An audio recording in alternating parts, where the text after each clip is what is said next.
নমস্কার, নববার্তা বাংলা নিউজে সবাইকে স্বাগত জানাই। আজকের সংবাদ শিরোনাম: ভোট লুটের ভিডিও ফাঁস করে দিলেন শুভেন্দু, আর বললেন এভাবেই তৃণমূল নির্বাচনে জয়লাভ করে। পিতার সম্পত্তিতে মেয়েদের অধিকার শেষ। জানুন নতুন আইন কি বলছে।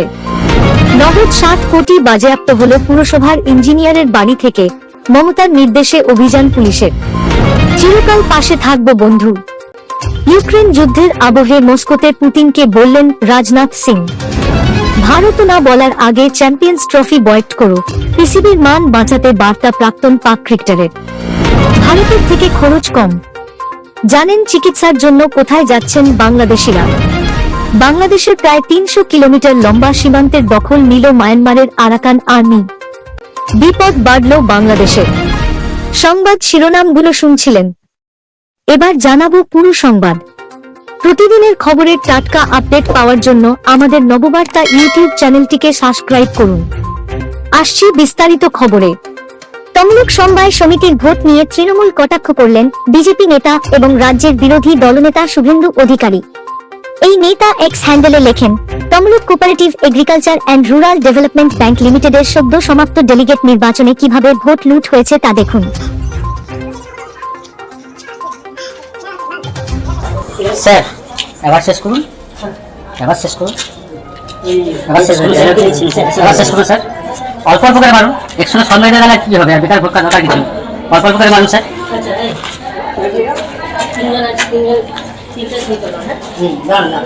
ওনার নাম হচ্ছে জয়নালাল।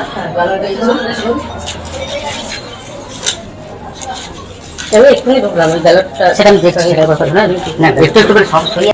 ভিডিও ফুটেজটি ব্রজলালচক পূর্বপল্লী প্রাথমিক বিদ্যালয়ের ভোট কেন্দ্রের। ব্রজলালচক, হলদিয়া ব্লক, পূর্ব মেদিনীপুর।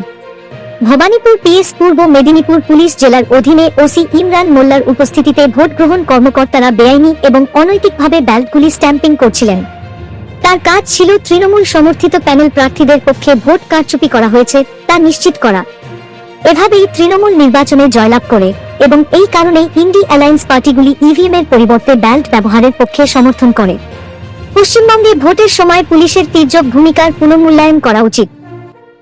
যদি তারা একটি সমবায় ব্যাংক নির্বাচনে কারচুপির সুবিধা দেয়, তাহলে ভেবে দেখুন তারা বিধানসভা এবং লোকসভা নির্বাচনের সময় কতদূর যাবে। মেয়েদের ঘরের শোভা বলা হয়। অনেকেই মনে করেন যে বাড়িতে মেয়ে আছে সেখানে লক্ষ্মীর বাস। তবে এখন মেয়েদের অধিকার নিয়ে আলোচনা শুরু হয়েছে এবং এই বিষয়ে আইনও প্রণয়ন করা হয়েছে। এই আইনগুলোর লক্ষ্য হল মেয়েদের অধিকার সংরক্ষণ করা এবং তা নিশ্চিত করা।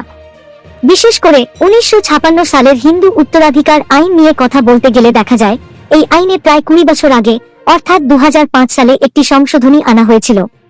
এই সংশোধনের মাধ্যমে মেয়েদের পিতার সম্পত্তিতে সমান অধিকার দেওয়া হয়েছিল। তবে এই আইনের অধীনে কিছু শর্ত রয়েছে যেখানে মেয়েরা পিতার সম্পত্তিতে অধিকার পান না। আসুন জানি সেই নিয়মগুলো কি যা মেয়েদের পৈতৃক সম্পত্তিতে অধিকার থেকে বঞ্চিত করে। 1 নম্বর হলো পৈতৃক সম্পত্তি। পিতার যে সম্পত্তি তার পূর্বপুরুষদের কাছ থেকে প্রাপ্ত, সেই সম্পত্তিতেই মেয়েরা অধিকার দাবি করতে পারেন। এই অধিকার বিবাহের পরও কার্যকর থাকে।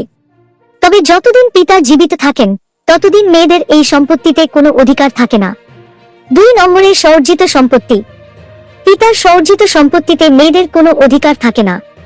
আইনের চোখে যে সম্পত্তি পিতা তার নিজস্ব উপার্জন বা পরিশ্রমের মাধ্যমে অর্জন করেছেন, সেই সম্পত্তিতে মেয়েরা অধিকার দাবি করতে পারেন না।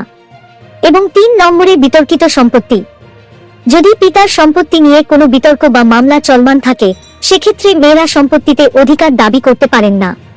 কেন এই পরিবর্তন আনা হলো? মেয়েদের, বিশেষত কন্যাদের সমান অধিকার দেওয়ার লক্ষ্যে 1956 সালের হিন্দু উত্তরাধিকার আইনে সংশোধনী এনে 2005 সালে এটি মেয়েদের পক্ষে করা হয়। এর উদ্দেশ্য ছিল মেয়েদের পৈতৃক সম্পত্তিতে ছেলেদের সমান অধিকার প্রদান করা। তবে এই আইনেও কিছু পরিস্থিতিতে মেয়েরা পৈতৃক সম্পত্তিতে অধিকার দাবি করতে পারেন না। নতুন আইনের অধীনে মেয়েদের পৈতৃক সম্পত্তিতে অধিকার এখন আর নেই।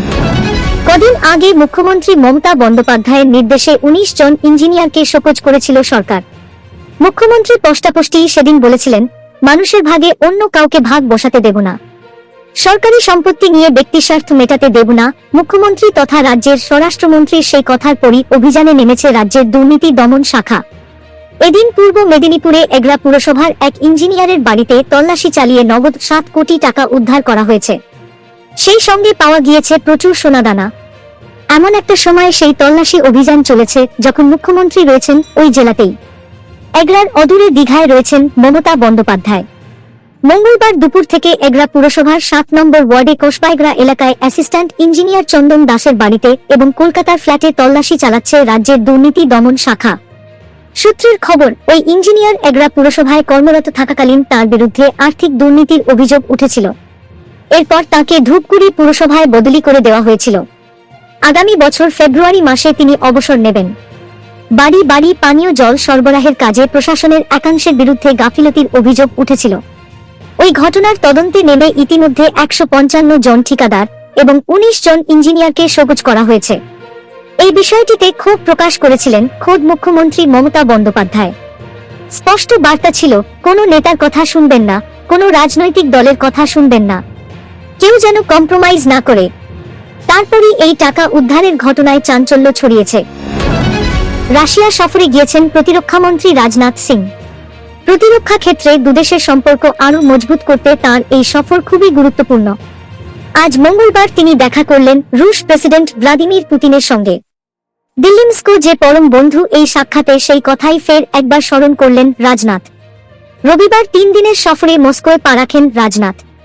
সোমবার রুশ প্রতিরক্ষামন্ত্রী আন্দ্রেই বেলৌসভের সঙ্গে বৈঠকের পর আজ তিনি দেখা করেন পুতিনের সঙ্গে। রাজনাথের রাজকীয় অভ্যর্থনা হয় মস্কোয়। আন্তর্জাতিক আঞ্চলিক নানা গুরুত্বপূর্ণ বিষয়ে কথা হয়েছে তাঁদের মধ্যে। প্রতিরক্ষা মন্ত্রক সূত্রে খবর, দুদেশের বন্ধুত্ব আরও মজবুত করার আহ্বান জানিয়ে বৈঠকে পুতিনকে রাজনাথ বলেন, আমাদের সম্পর্কের উচ্চতা ছাপিয়ে যায় পাহাড়কে, গভীরতা হারিয়ে দেবে সাগরকেও। চিরকাল রাশিয়ার পাশে থাকবে ভারত। রাশিয়া ও ইউক্রেনের মধ্যে চলতে থাকা যুদ্ধ 1000 দিন পার করেছে। এই পরিস্থিতিতে আমেরিকা সহ ন্যাটো দেশগুলি রাশিয়া একঘরে কোমর বেঁধে নেমেছে। ইউক্রেন যুদ্ধের আবহে ভারতের আরও কাছে এসেছে রাশিয়া। আলোচনার মাধ্যমে শান্তির পক্ষে সওয়াল করলেও পুরন বন্ধুকে হতাশ করেনি ভারত। মার্কিন নিষেধাজ্ঞা উড়িয়ে রুশ তেল কিনছে নয়াদিল্লি। রাষ্ট্রসংঘে মস্কো বিরোধী প্রস্তাবে ভোট দেয়নি ভারত। তবে যুদ্ধ থামাতে বারবার আলোচনায় বসার আহ্বান জানিয়েছেন মোদি। এর মাঝেই প্রতিরক্ষা মন্ত্রী রাজনাথ সিংয়ের এহেন বার্তা যে দুদেশের সম্পর্কের জন্য তাৎপর্যপূর্ণ তা বলাই বাহুল্য। চ্যাম্পিয়ন্স ট্রফি নিয়ে নাটক এখনো ফুরোয়নি। পাকিস্তান হাইব্রিড মডেলে এখনো নিমরাজি।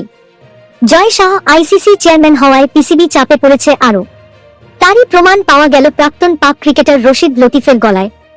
তিনি জানালেন, বিসিসিআই এর পদক্ষেপ নেওয়ার আগে পিসিবির উচিত চ্যাম্পিয়ন্স ট্রফি বয়কট করা।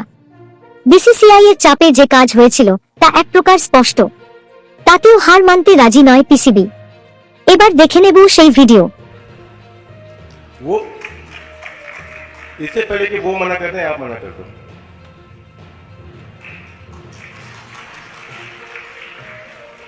এবার প্রাক্তন পাক তারকা রশিদ লতিফের বক্তব্য, পাকিস্তানেরই উচিত চ্যাম্পিয়ন্স ট্রফি বয়কট করা। বিসিসিআই কোনো পদক্ষেপ করার আগে পিসিবির উচিত বয়কট করা। বারবার আমাদের উপরে কোপ নেমে আসছে, সেটা ক্রিকেটে হোক বা আফগানিস্তানের যুদ্ধে। আসলে পিসিবি, এসিবি আর আইসিসির অবস্থা একই রকম। বিসিসিআই এর বিরুদ্ধে লড়ার ক্ষমতা কারোর। সবাই মিলে এখন পাকিস্তানকে সামনে এগিয়ে দিয়েছে। কিন্তু যদি ভারত বয়কট করে দেয় তাহলে আমরা কোথায় যাব? এমনিতেই হাইব্রিড মডেলের জন্য নতুন শর্ত চাপাতে চাইছে পাক বোর্ড। তাদের দাবি, আইসিসিকে লিখিত প্রতিশ্রুতি দিতে হবে যেন ভবিষ্যতে ভারতের মাটিতে আয়োজিত টুর্নামেন্টগুলোতে নিরপেক্ষ ভেন্যুতে খেলার অনুমতি পায় পাকিস্তান। শেষ পর্যন্ত পরিস্থিতি কি দাঁড়ায় সেটা সময়ই বলবে। হিন্দু নির্যাতন, ভারতের জাতীয় পতাকার অবমাননা ঘিরে তিক্ত হয়েছে ভারত বাংলাদেশ সম্পর্ক। কলকাতা সহ বিভিন্ন জায়গার হাসপাতালে বাংলাদেশিদের চিকিৎসা না করা, হোটেলে থাকতে না দেওয়ার ঘোষণা করা হয়েছে ইতিমধ্যে। এমন পরিস্থিতিতে এবার চিকিৎসার জন্য কলকাতার পরিবর্তে থাইল্যান্ডে যাচ্ছেন বাংলাদেশিরা। তাদের দাবি, ভারতের চেয়ে অন্তত 20 থেকে 25% কম খরচে একই চিকিৎসা পরিষেবা মিলছে থাইল্যান্ডে। তাই আগামী দিনে উন্নত চিকিৎসার জন্য তারা কলকাতার পরিবর্তে সেখানেই যেতে চান। ভারতের পর্যটন বিভাগের তথ্য বলছে, বছরে প্রায় 25 লক্ষ বাংলাদেশি নাগরিক চিকিৎসার জন্য কলকাতা, চেন্নাই সহ ভারতের বিভিন্ন রাজ্যে আসেন। বাংলাদেশিদের থেকে ভালোই আয় হয় ভারতের।